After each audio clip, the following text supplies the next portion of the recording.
En nuestro país, casi 2 millones de adolescentes construyen sus vidas y sus diversas identidades enfrentados a la incomprensión y a la desconfianza por parte del mundo adulto.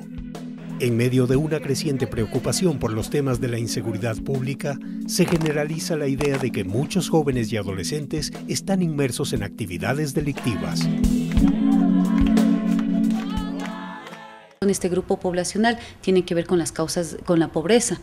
La pobreza algunas veces estimula o promueve la salida forzada con estas, entre comillas, situaciones fáciles de delincuencia, de trata y tráfico, que usualmente son aprovechadas por los adultos, no son generadas por los adolescentes, no son generadas por los jóvenes, son aprovechadas por los adultos. Por tanto, la causa fundamental está en la pobreza.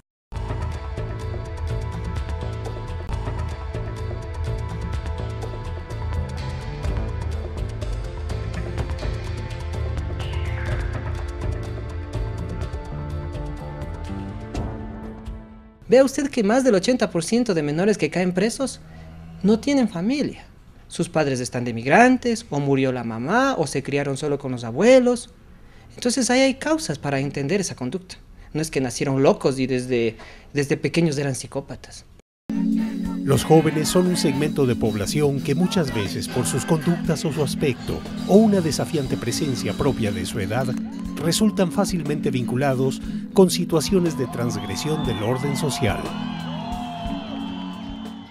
La adolescencia es una edad en la cual se está construyendo un proyecto de vida y no hay las mejores elecciones, hay malas elecciones del proyecto de vida. Pero en todo caso, eso es la adolescencia.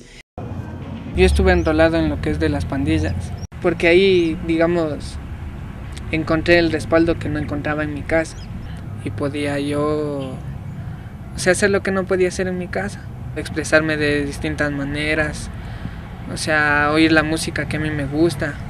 La sociedad en general nos gusta aceptar que el fallo está de nuestro lado, entonces lo que hacemos es, no nos hacen caso, son unos majaderos, están en esta condición, y ya socialmente hemos utilizado un término de criminalizamos a los adolescentes. Porque ¿qué es criminalizar a los adolescentes? Es comenzar a asumir como que cada una de las conductas de los adolescentes son conductas que están mal, que están, como decir, a un pasito, que están en el filo de caer en algo delincuencial o cosas así. Somos adolescentes y como cualquier adolescente, como alguna vez lo fueron ellos, queremos aprender, queremos vivir, queremos sentir, queremos conocer. Cuando el poeta escribió «Juventud divino tesoro, ya te vas para no volver», ponía el punto sobre una de las reflexiones más necesarias cuando se habla de las sanciones a los adolescentes en conflicto con la ley penal. Pero muchas veces hacemos cosas por puro impulso porque la adolescencia es todo un proceso de experimentación en la vida. Los adolescentes no son un grupo homogéneo. De entre 12 y 18 años hay una enorme diversidad. Un adolescente de 14 puede tener mucha mayor conciencia que uno de 16 por X, Y, Z razones de carácter cultural, educativo, familiar, experiencial, etc. Y creo que las personas que ya pasamos ya de cierta edad, empezamos a darnos cuenta, nuestras dimensiones del tiempo son distintas. Cuando teníamos 15, un año era un gran periodo de tiempo, ¿no? Uno veía un año, 2 años como largos periodos de tiempo. Cuando uno ya tiene 40 empieza a decir un año, si está a la vuelta de la esquina, es solo un año. Es una edad compleja y por tanto la problemática o su tratamiento, la respuesta desde el Estado debe ser de una política asimismo intersectorial. Información estadística disponible para mediados del 2010 muestra que, de una población total estimada para todo el Ecuador en más de 14.200.000 habitantes, los adolescentes entre 12 y 17 años son cerca de 2 millones de personas. De todos ellos, apenas 489 son los adolescentes que están privados de libertad por diversos delitos.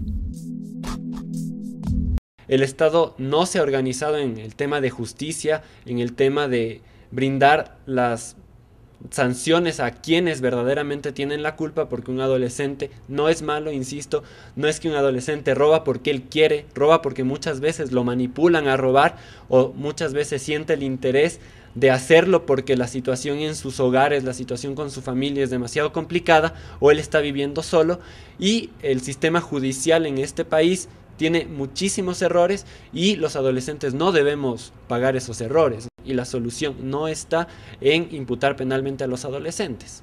En el caso específico de los jóvenes, lo que ha planteado la gente es que se los separe de la sociedad desde los 16 años, si es que ellos han cometido delitos donde la víctima termine torturada y muerta.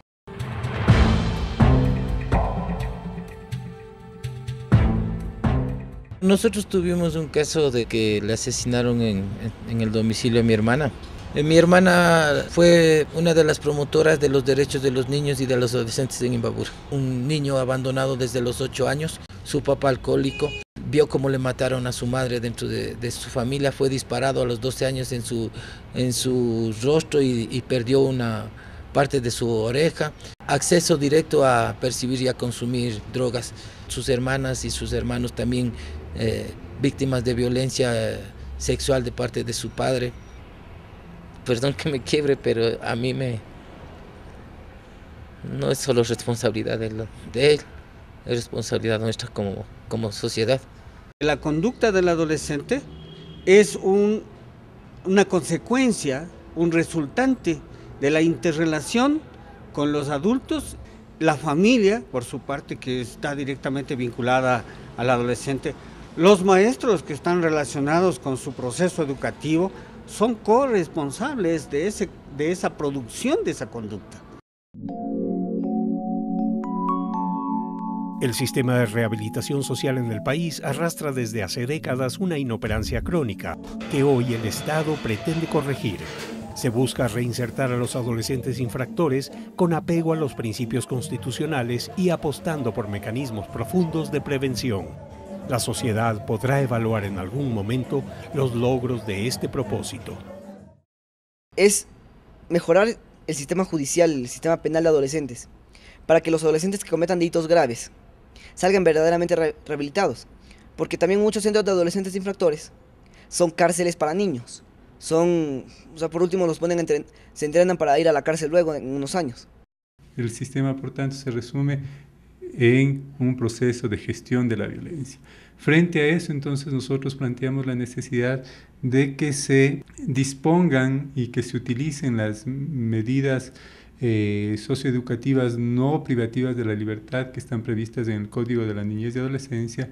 Estamos por aplicar el modelo de atención integral psicosociopedagógico del adolescente y de cierta forma garantizar que todos ejecuten lo propuesto en el Código de la Niñez y Adolescencia en cuanto al tratamiento que se le debe dar al adolescente en conflicto con la ley penal y conseguir los fines, ¿no?, que son la reinserción social y familiar del adolescente.